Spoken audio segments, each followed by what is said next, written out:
Hi there, I'm Patrick Wall. Nice to meet you. Good to meet you. Today we're going to be going over the pre-risk stratifications lab for HWHP 609.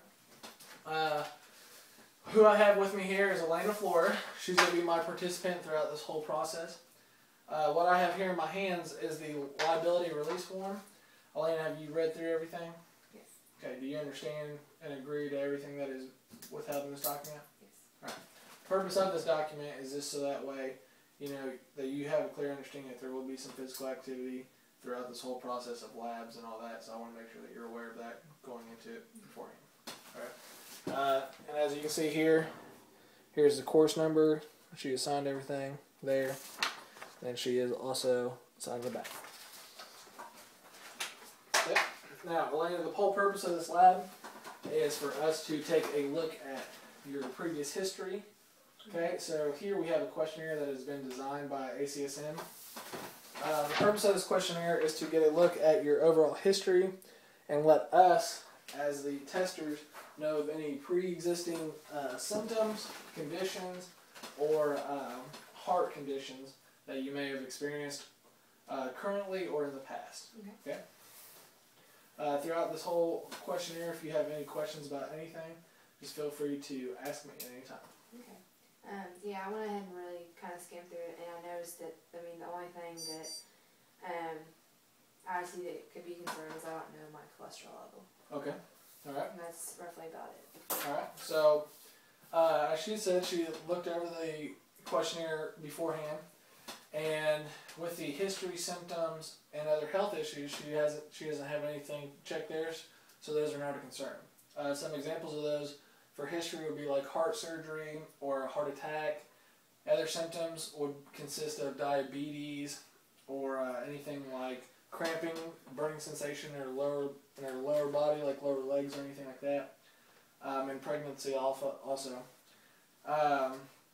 With the cardiovascular risk factors, how she just said that you don't know your cholesterol level, ACSM has 3 rankings for risk stratifications. There's a low, moderate, and high. Okay, low would be somebody that is 0 to 1. Moderate would be somebody that's 1 to 2, and then high would be somebody that's 3 or above. Okay, so sometimes with the moderate being 1 to 2, depending on what those 1 to 2 are risk factors, that individual will have to go and see a physician to get an actual medical release to participate in physical activity. If somebody's at a high level, they will definitely have to go and get a medical release to participate in physical activity. Purpose of that is that if they have some risk stratifications going on already, we don't know if physical activity will induce an event for them. Okay, so with this, we're all about your safety and the concern of you. So we want to make sure that you stay healthy throughout this whole process, and that if you do or are at risk of something, we don't want physical activity to cause an episode. All right.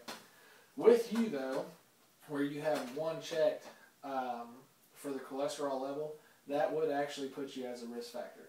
The only reason being is that cholesterol does affect cardiovascular. So with that being said, since we don't know it, we need to take that into consideration. Okay. The only thing I would suggest is the next time you go to the doctor, actually ask to maybe have those levels checked and actually look into that. How old are you? 20. You're 20? Okay. That's something that you can really start to look into and everything. It really might not be a concern for you if you don't have all these other issues, but it's always something to be aware of. Yeah. All right. So the next part of this is that we're actually going to conduct your BMI. Okay. All right. So your BMI stands for body mass index. All right. First, how tall are you? I'm 5'4". You're a 5'4". All right. And how much do you weigh? 150. Okay, you weigh 150 pounds. Alright, so I'll actually walk you through this and explain everything as we're doing it. So what I'm going to do first is I'm going to take your weight and I'm going to convert that into kilograms. Alright, so let's do that. Okay, so that gives us 68 kilograms. Alright. Now what I'm going to do is I'm going to take your height, so 5 feet, what I'm going to do is I'm going to times that by 12, put that into inches. Alright.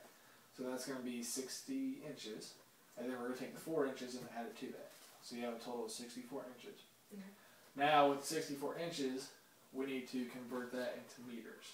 Alright, so take 64 and we will times that by 0.025, and that is going to give us 1.63.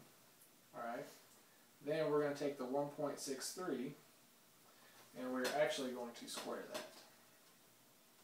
Alright, so that gives us 2.65. Alright, the reason that we square that is because this number that we have now, we actually take that and we divide that into the kilograms. Alright, so we're going to take 2.65 and you are 68 kilograms. Divide that. So this gives your total BMI of a 25.6.